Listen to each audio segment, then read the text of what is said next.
노동조합. 이 단어를 들으면 어떤 이미지가 떠오르시나요? 아마 누군가에게는 노동자의 권리를 지켜주는 든든한 방패로, 또 다른 누군가에게는 경제성장의 발목을 잡는 족쇄처럼 느껴질 수도 있을 겁니다. 이렇게 늘 뜨거운 감자인 노동조합을요, 오늘 경제학의 렌즈로 한번 들여다보려고 합니다. 그 작동 원리부터 실제 효과까지 속 시원하게 파헤쳐 보겠습니다. 자, 이 그래프를 좀 보세요. 1950년대를 기점으로 미국의 노조 가입률은 50년이 넘도록 계속해서 떨어졌습니다. 근데 좀 이상하지 않나요? 이렇게 영향력이 줄어드는 것처럼 보이는데도 노조를 둘러싼 논쟁은 전혀 식을 줄을 모릅니다. 오히려 더 치열해지고 있죠. 바로 이 지점이 오늘 우리가 함께 풀어볼 미스터리의 시작입니다. 노조를 둘러싼 논쟁은 크게 보면 딱 이 두 가지 시선으로 나뉩니다. 한쪽에서는 노동자를 보호하고 공정한 분배를 이끌어내는 우리 사회에 없어서는 안 될 장치라고 보고요. 반대쪽에서는 아니, 그게 시장의 효율성을 떨어뜨려서 결국 모두에게 손해를 끼치는 거라고 주장하죠. 과연 진실은 어디쯤에 있을까요? 경제학 모델들이 그 실마리를 제공해 줄 겁니다. 좋습니다. 그럼 본격적으로 한번 들어가 보죠. 경제학자들이 노조의 힘을 설명할 때 가장 기본적으로 사용하는 개념부터 한번 살펴보겠습니다. 바로 독점 노동조합 모델이라는 건데요. 아주 간단하게 생각하면 됩니다.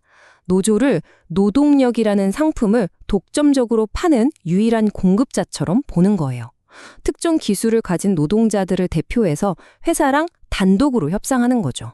독점 기업이 상품 가격을 마음대로 정할 수 있듯이 노조도 노동력의 가격, 즉 임금을 결정할 힘을 갖게 된다는 겁니다. 자, 원래 노조가 없으면 임금은 시장의 수요와 공급에 따라 자연스럽게 정해지겠죠. 이걸 경쟁임금이라고 하는데요. 하지만 노조가 등장해서 노동 공급을 꽉 쥐고 더 높은 임금을 요구하는 겁니다. 그 결과 임금은 노조가 원하는 수준까지 쭉 올라가게 되죠. 바로 이게 노조가 가진 힘의 핵심입니다. 노동 공급을 통제해서 임금을 올리는 것. 그런데 말이죠. 세상에 공짜 점심은 없잖아요. 이렇게 강력한 힘을 사용하는 데에는 반드시 그 대가가 따릅니다.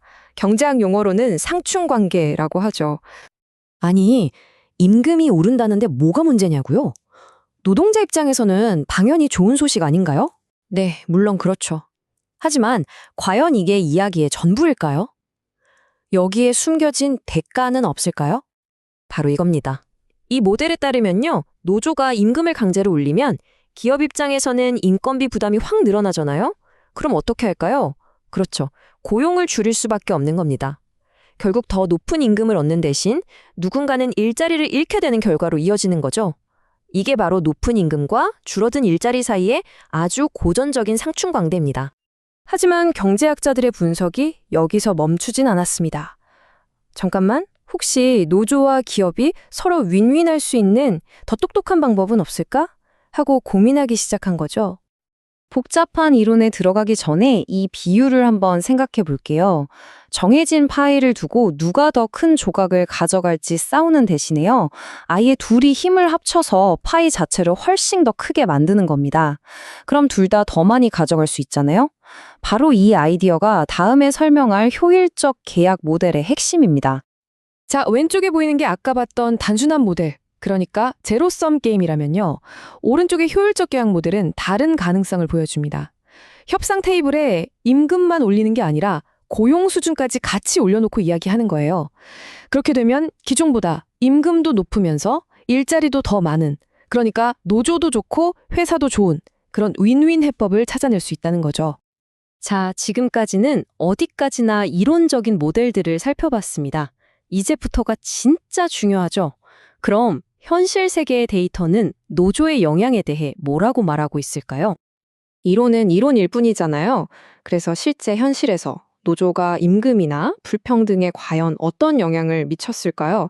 이제 데이터에 기반한 답변을 한번 찾아보겠습니다. 이 숫자, 약 15%. 이게 바로 여러 연구들을 종합했을 때 나오는 결과인데요. 노조에 소속된 노동자가 그렇지 않은 노동자보다 평균적으로 이 정도 더 높은 임금을 받는다는 겁니다. 이걸 노조 임금 프리미엄이라고 부릅니다. 실제로 이 데이터를 봐도요, 노조 임금 격차는 아주 뚜렷하게 나타납니다. 그 크기는 시대에 따라서 조금씩 변하긴 했지만 지난 수십 년 동안 노조 조합원이 비조합원보다 더 높은 임금을 받아온 이 경향 자체는 아주 일관되게 나타나고 있습니다. 그런데 여기서 정말 놀라운 점이 발견됩니다. 이 그래프를 한번 보세요. 노조 조직률이 떨어지는 동안 소득 상위 10%가 전체 소득에서 가져가는 몫은 꾸준히 증가했죠. 완전히 거울처럼 반대로 움직이고 있습니다. 이게 단순히 우연의 일치일까요? 많은 경제학자들은 노조의 쇠퇴가 소득 불평등을 심화시킨 아주 중요한 원인 중 하나라고 지적합니다.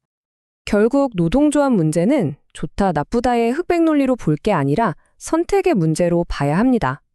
더 높은 임금과 평등을 위해서 어느 정도의 고용 감소나 비효율성을 감수할 것인가, 아니면 시장의 효율성을 지키기 위해 임금 격차나 불평등을 용인할 것인가. 이 분석이 정답을 드리지는 못합니다. 하지만 우리가 어떤 사회적 가치를 더 중요하게 생각하는지 그 근본적인 질문을 던지고 있죠. 여러분은 어떤 선택을 하시겠습니까?